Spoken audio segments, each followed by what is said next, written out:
Assalamualaikum. Hari ini saya akan membentangkan simulasi online. Pengenalan kepada produk.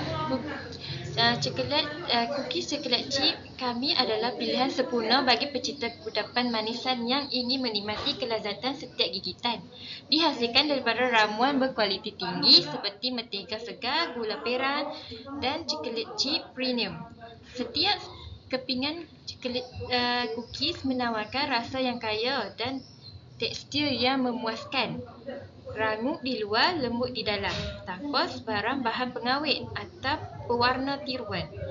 Cookies ini dibuat secara homemade bagi menjamin kesegaran, rasa autentik, sesuai dijadikan snack harian, hidangan tetamu atau hadiah istimewa. Cookies coklat chip kami pasti memikat hati sesiapa sahaja yang mencuba memakannya. Platform jualan kami ada 3, iaitu Facebook, IG dan WhatsApp. Ciri-ciri produk adalah mengandungi coklat chip berkualiti tinggi, menggunakan coklat chip gelap atau susu premium untuk rasa lebih enak dan kaya.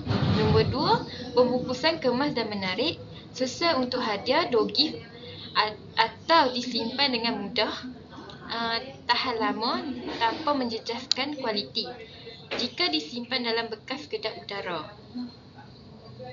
Ini merupakan BMC untuk produk kami.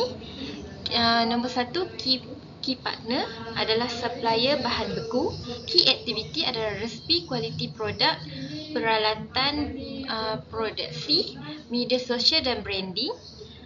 Value position adalah mampu milik, homemade, bahan mentah segar, kualiti dan rasa dia. Key respondent lah, pembekal, pekerja dan bahan mentah. Customer relationship adalah 1, memenuhi kehendak pelanggan, respon cepat dan ramah. Lepas tu channel melalui WhatsApp, IG, Facebook dan gerai. Lepas tu customer adalah pelajar, staf KKNT, penduduk tempatan.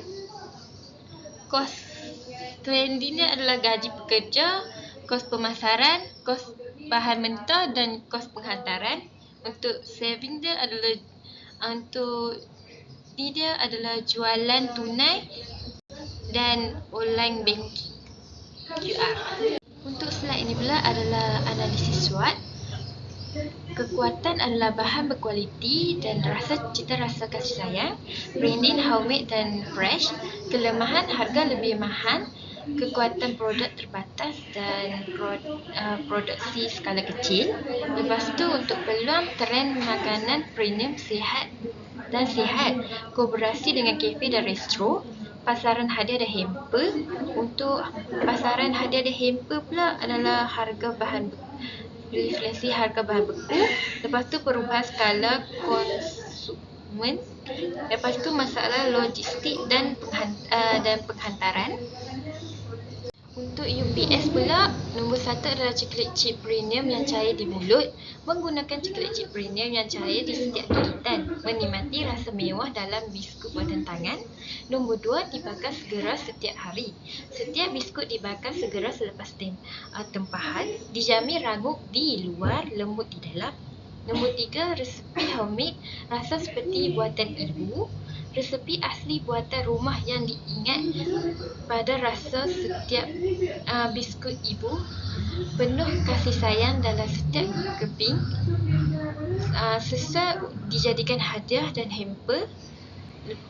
Nombor 4 adalah sesuai dijadikan hadiah dan hamper. Bungkusan eksklusif, sesuai dijadikan door gift, hadiah perkahwinan, hadiah korporat. Lepas tu ni adalah merupakan gambar-gambar produk Fleetly macam ni, Fleetly. Lepas tu close up, Rose of Truth. Untuk slide ni adalah penjanaan idea trend, itu Google Trend untuk 12 bulan. Kalau boleh tengok, coklat chip tak berapa dapat sambutan dalam tempoh 12 bulan. Lepas tu ini adalah untuk 5 tahun. Coklat cip agak dapat sambutan tapi tak memberasankan jugalah. Ini merupakan print screen close seal. Kalau boleh tengok ada beberapa. Okey, resip transaksi pula untuk pembayaran dan penghantaran adalah pembayaran tunai sebanyak 9 orang. Untuk pembayaran melalui QR ada 5 orang. Ini merupakan bukti dia. Lepas tu ni merupakan gambar bersama pelanggan. Ada beberapa. Lepas tu inilah feedback customer. Penutup. Sebagai kesimpulan, projek jualan cookies coklat cip ini telah memberi pengalaman yang bermakna dalam aspek perancangan, penghasilan dan pemasaran produk makanan. Melalui projek ini, kami telah berjaya memperkenalkan produk yang bukan saja enak dan berkualiti tetapi juga memenuhi cita rasa pelanggan masa kini yang mengutamakan kesegaran dan keaslian. Sambutan yang diterima amat menggalakkan dan memberi motivasi kepada kami untuk terus menambah baik dari segi rasa, pembungkusan serta strategi pemasaran. Diharapkan usaha ini dapat diteruskan dan dikembangkan lagi sebagai satu langkah awal ke arah keusahawanan yang berjaya. Sekian, terima kasih.